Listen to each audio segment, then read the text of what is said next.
Hi guys! Magandang gabi! Welcome back po dito sa Gandara SRU channel for showbiz update. Andito na naman nga po akong muli nagbabalik.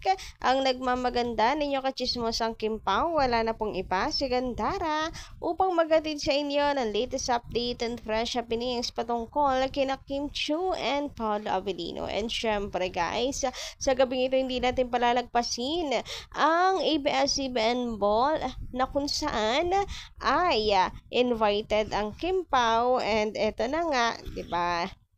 Nagaan na tayo. Nagwi-wish na hindi lang basta invited ang Kim Pao, kundi magkasama silang maglalakad sa red carpet.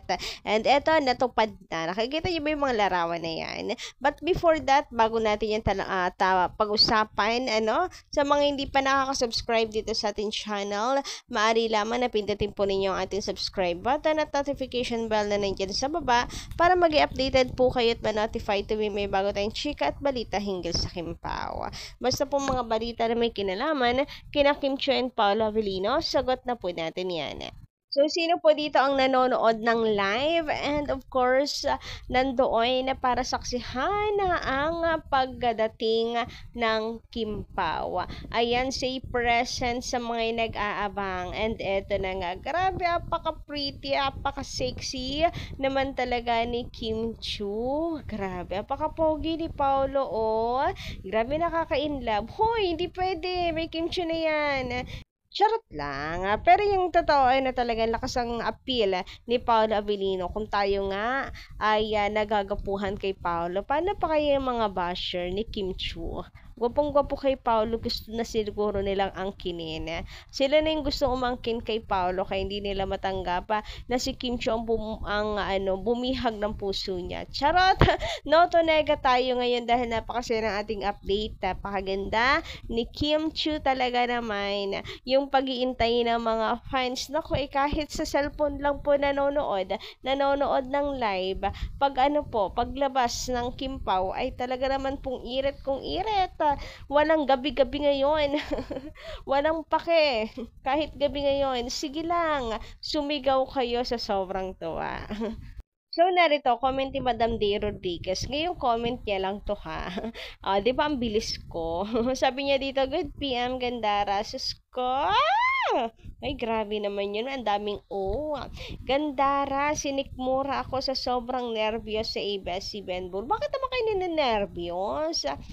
Sa kakaabang kay Kim and Paolo. Nang makita ko sila, grabe ang kabog ng dibdib ko. Ang ganda ni Kimi natin. At yung gown niya, naiiba sa lahat. Ang ganda! At yung kanyang Diyosawa, ang gwapo.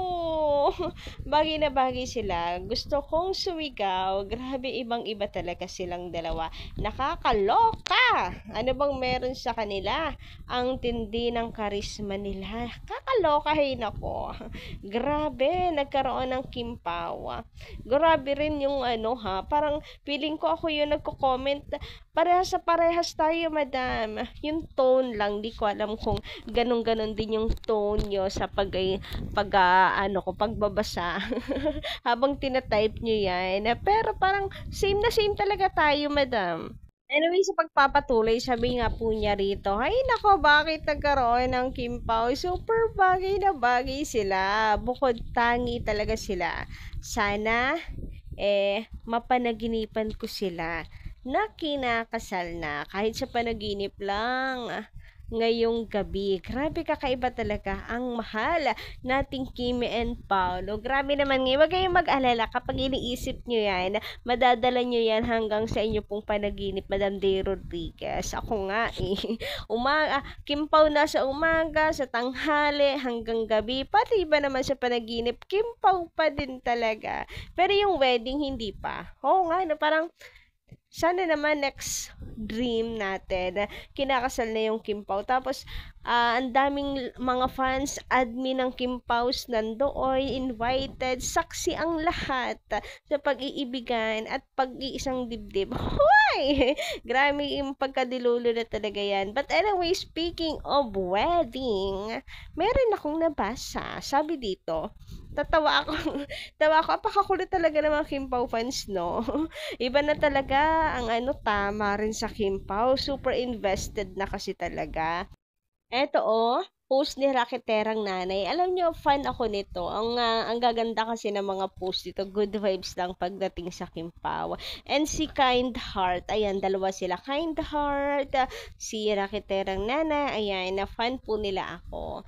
Ang sarap kasi tumambay sa channel nila. Puro good vibes po sa Kim Pao. Follow nyo sila guys kung gusto nyo ring sumaya. Ayan, sabi nila rito, sabi dito ni Raketerang Nanay, kung sinong unang makakakita na naka all white ang Kim Pao bukas. Well, 18 hours ago nung screenshot ko to. So ibig sabihin ngayon daw para po sa ABS-CBN Ball ay please lang, tumawag na agad ng pare. Unahan na natin ang mga kalaban. Charit! Kapag ka daw all white ang ang suot ng Kim Pao, tumawag na kayo ng pare. Sus ko, magtulong-tulong na tayo kung maaari lang. Magdala na tayo ng pare pag manonood ng live. Huy, apaka-OA. Pero ayun nga, nung nakita nga natin na Kim Pao, inabangan ko rin talaga kung ano nga susuotin ng Kim Pao. And ayun, si Paolo naman in fairness naka-white pero hindi sila all white. Sayang may mga nag-edit sa sana na nilagyan ng pare sa unahan. Hoy, pinakasal na talaga. Hindi pa kayo magpapakasal ngayon. Don't you worry, we catch you. Kami nang bahala. Charot. Grabehan nga yun. Pero ang ganda ni Kimi guys. Kakaiba yung gown niya. Siya yung naiiba yung gown, promise. Kaya litaw na litaw talaga siya. Di na ako magtataka kung makakakuha yan ng award. Siya yung, Queen of the Night, ganyan. Ano ba yung mga awards sa ball? For sure, papakyaw si Kim. Anyway, again, another recent comment lang sa vlog natin. Sabi dito, na ating mga commentors na sila Tristan Cruz, Madam Annabelle, and Clonar, and Leia. Sana nga umamin na sila para very happy na ang Kim Paulancia. Super happy looking at them together. Wow, Kimi and Pao, perfect. Ready me. Nako, sinasabi ko naman sa inyo, yung mag-asawa talaga Kim Pao, kaya ganyan eh. Kaya nasa isang dressing room si Kim and Paolo eh. And tama nga kaya yung chika, na si Paolo Avellino nagpili ng damit na susuotin ni Pao, ay ni Kim. Huy, sana very magtsusawa ang dating naman pag ganon, very magtsusawa coded, jowa mode muna ang lolo nyo. Hoy! Anyway, sabi dito, nakaka-excite magabang ng ball kung anong mangyayari today. Either magsisimula na ang pila or official nang ipaalam na sarado na ang pila kasi confirmed na may nanalo na. So, ito nga yung comment about dun sa iniintay. Magkasama ba ang Kim Pao lalakad sa red carpet or hindi? And ito ngayon yung pinag-uusapan natin. Kapag magkasama ang Kim Pao, magjowa sila. Pag hindi magkasama, meaning ay baka getting to know each other. Pero mukhang tinatapos na nga ng Kim Pao ang pila kasi based dito, abay magkasama ang Kim Pao. Very gorgeous. Very gorgeous na very pa. Ni Kimi, talaga apakagwapo naman ni Paolo Avellino. Kasi, hindi nga daw ugali ng Kim Pao magbitbit ng partner. Lumakad, magkasama ng hindi sila. 'Di ba? Even naman before, sabihin na natin yes, may promotion ngayon, kailangan magkasama sila. Bakit? May project din naman ng Kim Pao last year, Yung Linlang and What's Wrong with Secretary Kim. Chance nila rin 'yon, pero hindi. Na for the promo, hindi eh. Ano pa rin sila, kanya-kanya ng rampa. Pero ngayon, together, you beside me ang Kim Pao. So, ano po ang dapat nating isipin, 'di ba?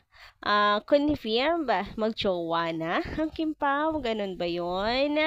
Pero kini-claim ko na 'yan. Ayan, ito na 'yon. Hindi na ako naghihintay ng kung ano pa man. Kung ano pa mang pag-amin, basta 'yan na 'yon.